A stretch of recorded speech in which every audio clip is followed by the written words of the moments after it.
Good morning to you. Welcome into First Take from SwifTech. Skip Bayless, Stephen A. Smith. You guys had a quasi day off yesterday, even though I know you always work. So was it nice? I had to go for jury duty.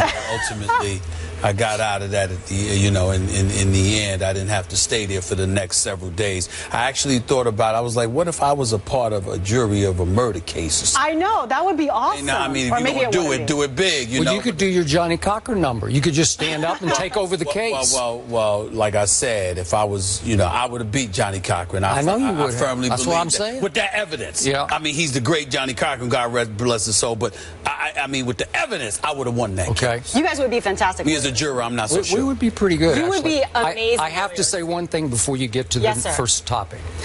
After what Steph did last night, I actually thought of you. And this occurred to me very late last night, which shows where my head was.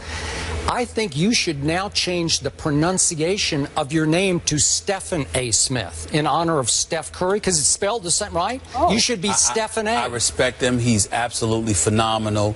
But there's only one person alive that gets to call me Stephen, and that is Mama. Oh, does she? Yes, when she's mad at me. Aha. Yeah, that's mad not I learn something every day. I'm Stephen, but when she calls me Stephen when she's mad. When she pronounces it Stephen, I have messed up royally, and I'm in the doghouse. I'm in trouble.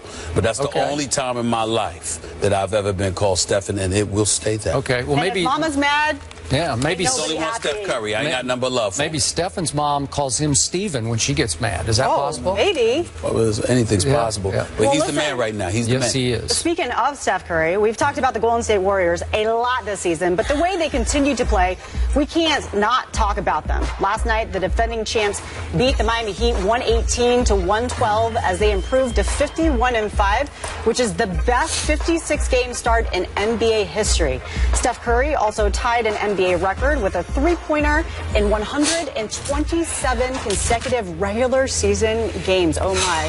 So, Skip, we're going to go to you first. What's your takeaway from their win last night? Stephen A. Smith, I'm going to give you license to call me crazy on this one, but I don't think I am. I am here to tell you that I have resisted for the last month or so saying what I'm about to say. I've thought about it, and then I said, no, I can't say that. I've tracked the numbers that say I should be saying that, and I kept sweeping them under the carpet until what I witnessed last night, especially late in that game at Miami. And I said, that's enough. I cannot ignore the obvious any longer. Steph Curry is now in the midst of having the greatest single season any player has ever had. Any player in NBA history. You can throw all the numbers at me you want, all the years that so-and-so did so-and-so, and I will trump you with the numbers that Steph Curry is putting up right now. Now, I want to be clear about this. I'm not saying Steph is better than Michael Jordan. I'm not saying he's better than Magic or Bird or Shaq or Kareem or whoever. Maybe someday I will. I'm just saying he's having the single greatest season ever. And I start with the stat that I value the highest. Player efficiency rating. Steph Curry is on pace to shatter it. He's right now at 32.3. Wilt, at his greatest, had a year of 31.8. He's going to break that. Talking about three-point makes, he set the record last year at 286. He's now on pace to have 389. Now think about that. He is going to obliterate his own record of last year. And his 46% on makes from three is shattering the all-time record. Nobody's going to even be close to that. So you got to let this sink into your head what I'm talking about in win shares. And I don't get that second level in stats, but he's now second to Kareem all-time in a single season of win shares. And then we get to scoring and points in the paint. Do you realize he is leading the NBA in percentage of shots made in the paint? So he's not just beating you from three, he's killing you from two also. Steph Curry. And last night, this is what clinched it for me. We watched, I think this one was inspired by the great Pat Riley, who, as you well know, he used to coach basketball as if it was more of a football game. I think he instructed his players to get extremely physical with slender, little 6'3" Steph Curry. They roughed him up. They knocked him down. They beat him around. And all he did was score 42. And he was so beat up by the end of the game that all he did was make 2 of the clutchest threes you will ever see to overcome a Dwayne Wade, my man Dwayne Wade, who was back last night. That's as explosive as I've seen Dwayne look in maybe 2 years. And Steph said no. Now, you can argue Clay had already said no with 15 fourth-quarter points before that happened. But when it was time, I got to see Steph Curry under fire in the clutch be as clutch as you'll ever see. So I sat back at the end of the night and I said, I give up, Stephen A. He is having the greatest season ever. And if you want me to list the Wilt 61-62 or 62-63, the Oscar season when he averaged a triple-double, I got MJ in 89, 88, 89, Kobe's season 05-06. LeBron, 12-13, his MVP year when he was almost a unanimous MVP. I can do all those, but they don't statistically stack up to what this little man is doing to the big game of NBA basketball. Well, we are a debate show, and it would be good if we started off the show disagreeing with one another. We can't today because you can't ignore the greatness that you're seeing from Steph Curry. I've repeatedly said he's the greatest shooter I've ever seen. I don't care what anybody says. I mean, you have others, and they will remain nameless because they're Hall of Famers, and they don't want to put themselves out there like that. I let them do it when they're on TV. I'm not going to do it for them. I'll give them a pass on that. But when you look at Steph Curry, I don't care about Bird. I don't care about Ray Allen. I don't care about. I remember Ricky Pierce. I remember Dale Ellis. I remember obviously Del Curry, the father of Steph Curry. Okay, the list. I mean, I'm going back to the days of downtown Freddie Brown with the Seattle Supersonics in the late 70s, for crying out loud. You're talking about three-point shooters. I'm talking about just shooters. Period. Craig Hodges, Craig Hodges, Steve Kerr, John Paxson. I mean, the list. Andrew Toney. How about that? How about in terms of 2-pointers? I have never in my life, and I said this, it's been about at least a year and a half in counting, Skip, that I've been saying, I have never seen a shooter like this in my life. I've never seen anything like it. This guy, he throws the ball up and he just flicks it. He follows through sometimes. Other times he doesn't. Sometimes he jumps. Sometimes he's just a set shooter. I mean, it does not matter. This dude is just a marksman, a sniper of the highest order. And it is unquestionable. It is undoubtedly so. Unquestionable. He is the greatest offensive player in the game today. And if you wanted to make a case for him being the best player in the game of basketball today, here's how you would do it. LeBron is more complete on both ends of the court because of his size, his girth, his ability to defend multiple positions, taking you inside out, etc., etc. But the reason why you could actually make an argument, if you wanted to diminish LeBron's cachet compared to Steph, is because Steph is so explosive offensively, shooting 50% from the field, 45% from three-point range, 91.2% from the free throw line, leading the league in scoring at 30 a game when there are 16 fourth quarters this year he hasn't even played in. He hasn't even played in 16 fourth quarters, which means most of his damage has been in the first 3 quarters. I mean, this dude is just on another level. And the reason why you can make the argument of how lethal he is because of this.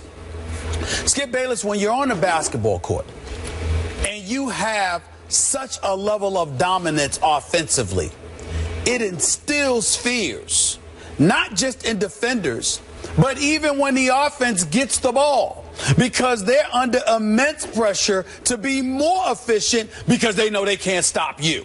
And in that regard, that's what makes Golden State just so lethal, and particularly Steph Curry. But let me backtrack to last night's game. Dwayne Wade's averaging 19 and 5 on the season, shooting about 45% from the field. Okay, he's been no slouch. No. All right. You look at Miami, their inconsistency. They'd be a better team if Chris Bosh was on the floor. There's no question about that. Hassan Whiteside, Shaq had a long talk with him. I think he's going to be steered in the right direction. But he was a knucklehead the first half of the season, feeling himself a bit too prematurely, because when you get $981,000 and you're being set, you're in a position where you can get anywhere from 80 to 100 million with the new money coming down the pipe. With Hassan Whiteside's upside, it is just absolutely stupid to another level that you would sit there and get yourself into any kind of quandary when that much money is laid on the table. So Hassan Whiteside, tremendous promise, tremendous upside. I like him, but behave yourself, keep your head on straight. But I look at Miami and I say to myself, you know what, Skip? It was nip and tuck. There were 13 lead changes in the fourth quarter alone. And I saw a dude by the name of Klay Thompson, the reigning three-point champion, the secondary sniper on the Golden State Warriors. What did he do? All he did was score 15 straight points in the fourth quarter for Golden State. All he did was finish with 33. And the combination of Steph with Klay shot better than 15% from the field. Klay shot 13 to 25. Steph shot 14 to 29.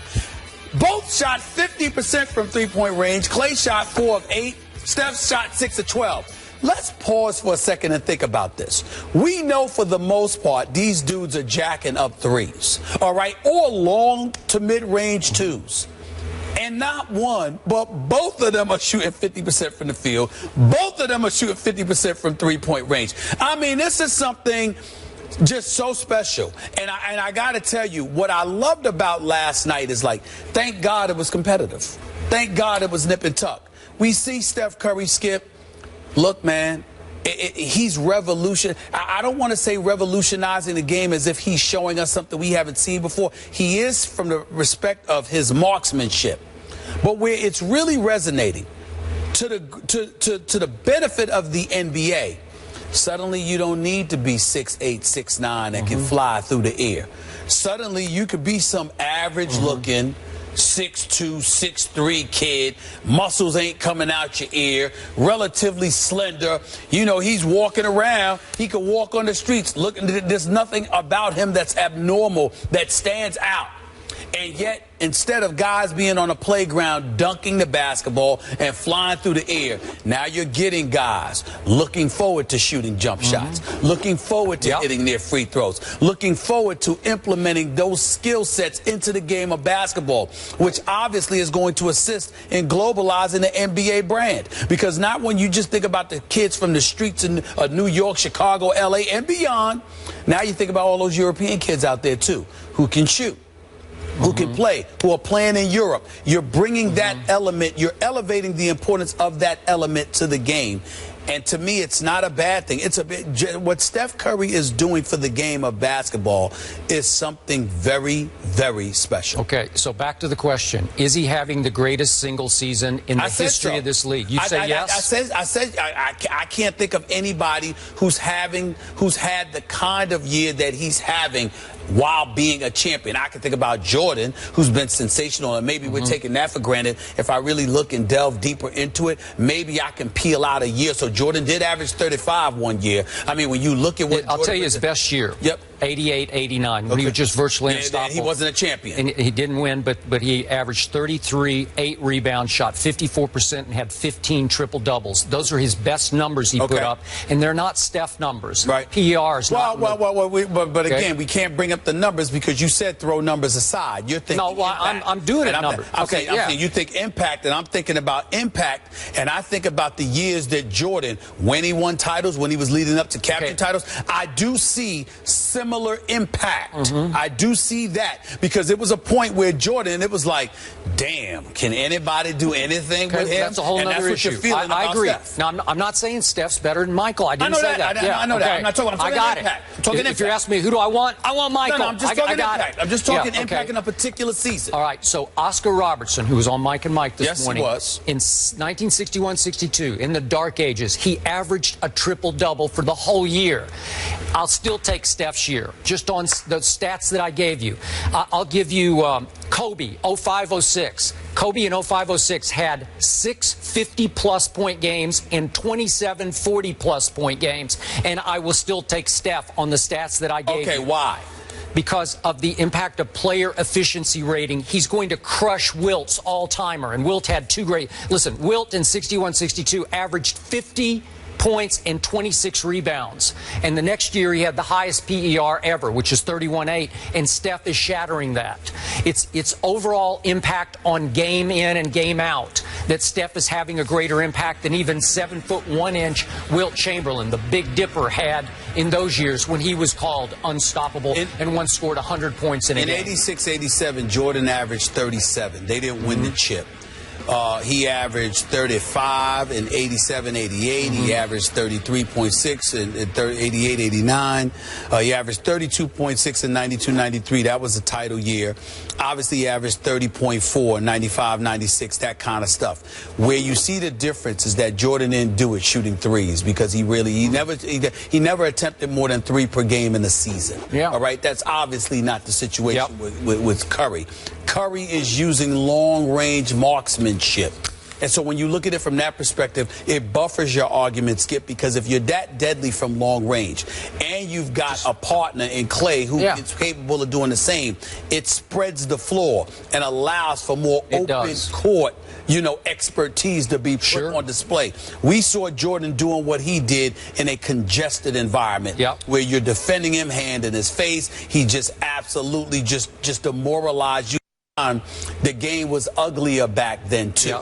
It's pretty watching Steph and Clay and these boys. And then when you combine that with what they bring to the table, I can see where you're going with this. But it's not just Curry. He's assisted by the rules implemented in today's game. That also helps him look as pretty and as impactful, because if he were playing back in the day, even though he would still be a marksman, you best believe they would do physical stuff to take him out of the game to some degree. No, I hear you. Who would you guys rather take, the 95-96 Jordan or 2016 Curry? Me personally, it would be Curry. I'm not saying that he's better than Jordan. I agree with Skip on that. But in terms of just fun to watch, watch this stuff on display, the new rules combined with what we're seeing Curry do. And remember, Jordan in 95, 96, 97, 98, it still wasn't the Jordan that he was for the first three-peat. Yeah.